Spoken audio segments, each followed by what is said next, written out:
Hello students, आज हम पढ़ेंगे फ्यूचर परफेक्ट कंटिन्यूअस टेंस। कौन सा पढ़ेंगे?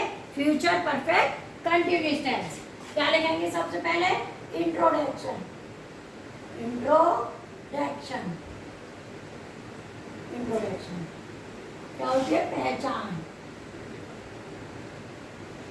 पहचान क्या होगा? रहा होगा, रहा होगा, रही होगी, रही होगी, रहे होंगे, रहे होंगे,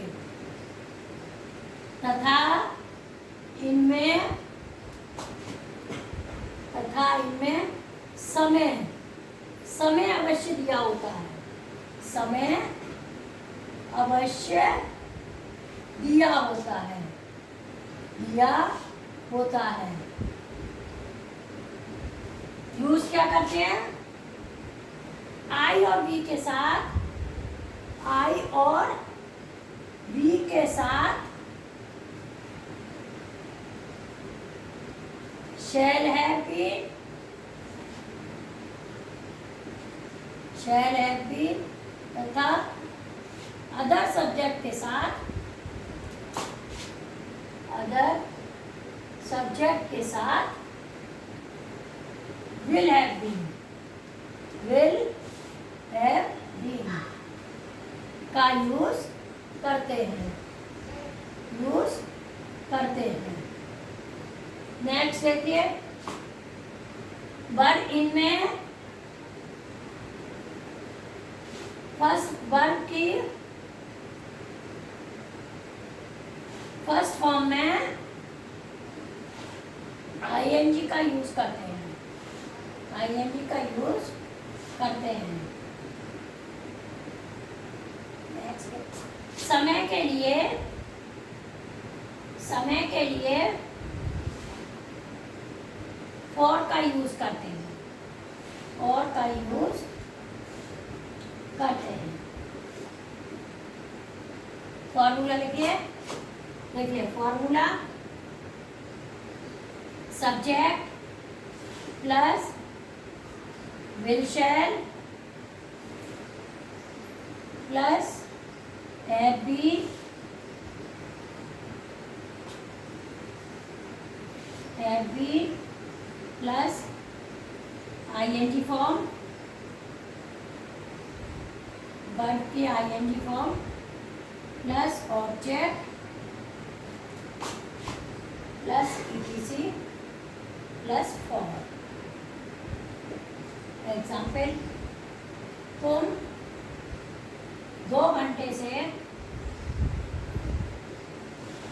तुम 2 घंटे से पिताजी की प्रतीक्षा कर रहे होगे, कर रहे होगे। क्या होगा? You will have been, will have been इंतजार करने क्या होती है?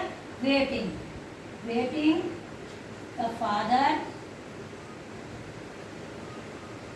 father for 2 hours। देखिए कौन सा पढ़ रहे हैं हम? Future perfect continuous tense. Future perfect continuous की पहचान क्या होती है? रहा होगा, रही होगी, रहे होंगे इत्यादि शब्द आते हैं। इनमें समय अवश्य दिया होता है। आई यूज क्या करते हैं? आई और वी के साथ शैल हैव बीन, और अदर सब्जेक्ट के साथ क्या करते हैं? Will have been. आई और वी के साथ शैल हैव बीन, अन्य सभी के साथ विल हैव बीन। वर्ब की कौन सी फॉर्म लगती है? इसमें आईएनजी फॉर्म लगती है। और समय के लिए आपको क्या लगाना है? For.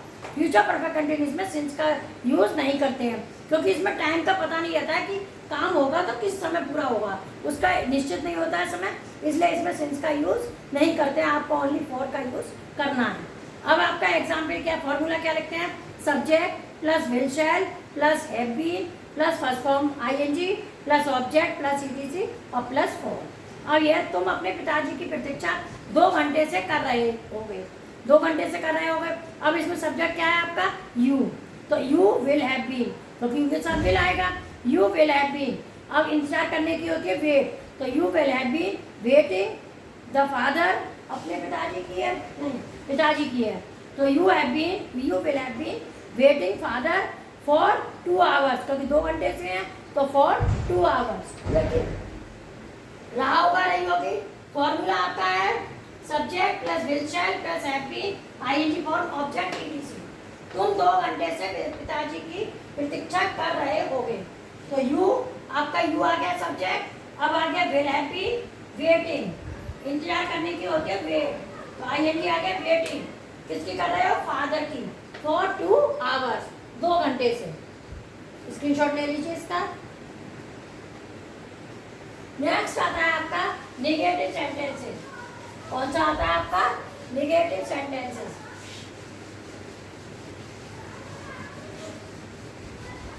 Negative sentences, negative sentences में क्या होता है, केवल हमें बीच में नोट लगाना पड़ता है। कैसे लगाना पड़ता है, देखिए फॉर्मूला देखिए, subject plus will shall plus not, will shall के बाद में लगेगा, plus have been plus verb ING form plus object plus etc plus form. Example देखिए, राहुल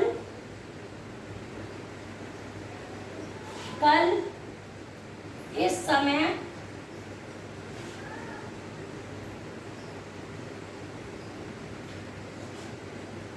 नहीं पढ़ रहा होगा, नहीं पढ़ रहा होगा। Rahul will not have been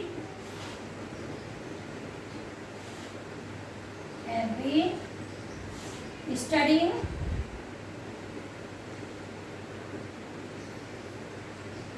for at that time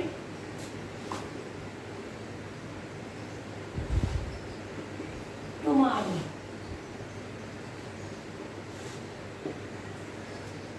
interrogative में देखिए, अब इसमें देखिए राहुल कल इस समय, एक और एग्जाम्पल देख लीजिए, गीता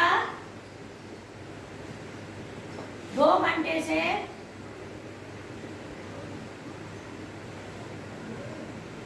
कपड़ों पर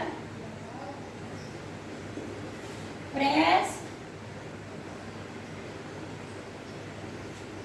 नहीं कर रही होगी।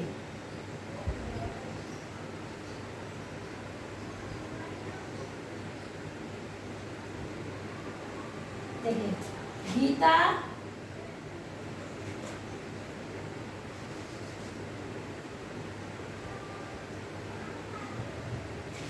will not have been press करने की होती है बच्चों आयरन, तो हम क्या लिख देंगे, आयरनिंग ऑन क्लॉथ्स 2 घंटे से फॉर 2 आवर्स।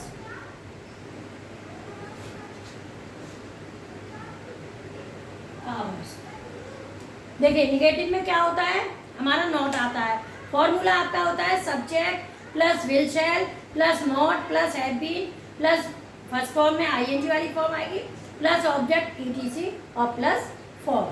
आपका पहला एग्जाम्पल है, देखिए राहुल कल इस समय नहीं पढ़ रहा होगा, तो सब्जेक्ट क्या है आपका राहुल, तो Rahul will not have been studying, क्योंकि अगर हम पुस्तक वगैरह पढ़ रहे हैं तब तो रीड लगा सकते हैं, और वैसे ही तो उसके लिए होता है अध्ययन करना, और अध्ययन करने की आ जाती है स्टडी, तो study for at the time tomorrow.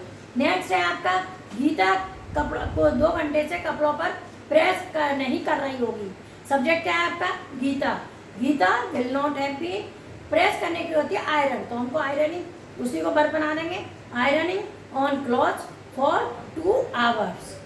Screenshot ले लीजिए इसका। इसके बाद आपका आता है इंटेरोगेटिव। कौन सा आता है आपका इंटेरोगेटिव। इंटेरोगेटिव में भी सेम आपका वही फॉर्मूला है जो आप पढ़ते आ रहे हैं, क्या है? इंट्रोवर्ट। क्या लिखेंगे सबसे पहले? Introvert. Introvert, introvert plus will share plus subject plus have been plus verb की ING form, verb plus ING form plus object ING form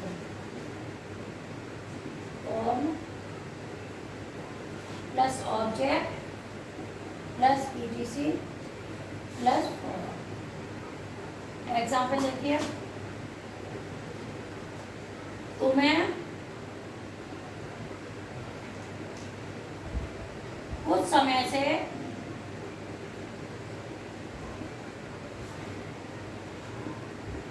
कौन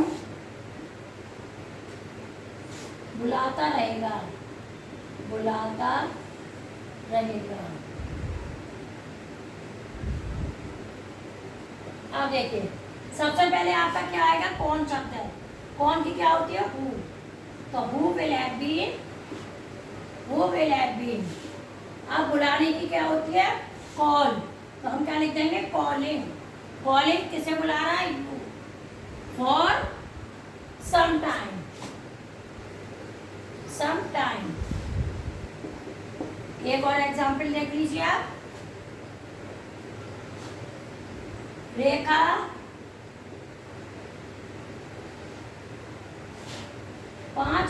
पिछले सप्ताह, रेखा एक सप्ताह से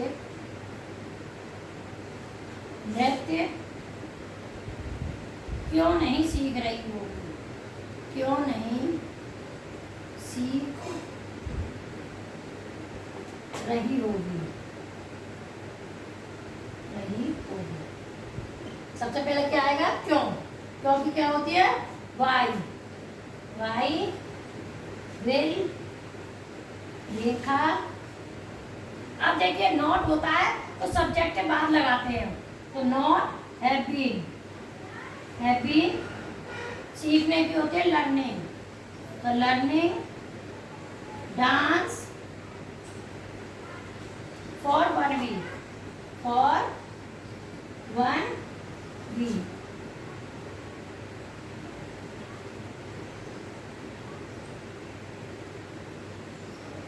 देखिए, इंट्रोगेटिव में क्या होता है? सबसे पहले हमें इंट्रोवर्ट लिखना होता है, उसके बाद में विल शैल प्लस हैव, वो plus subject plus have been, verb की आईएनजी फॉर्म, ऑब्जेक्ट ईटीसी और फॉर। एग्जाम्पल आपका है, तुम्हें दो घंटे से, तुम्हें कुछ समय से कौन बुलाता रहेगा, तुम्हें कुछ समय से कौन बुलाता रहेगा। यानी इंट्रोवर्ट बीच में है तो सबसे पहले हमारा इंट्रोवर्ट आएगा। क्या होगा? कौन। हु विल हैव बीन, बुलाने की क्या होती है? Call. Who will have been calling you for some time. Next है आपका रेखा। रेखा एक सप्ताह से नृत्य क्यों नहीं सीख रही होगी।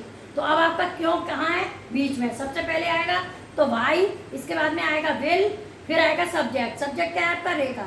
Y will Rekha have been, सीखने की होती है लर्न, तो हम लर्निंग कर देंगे। Learning dance for 1 week. Screenshot ले लीजिए, प्रॉब्लम हो कमेंट में बताइए। Thank you.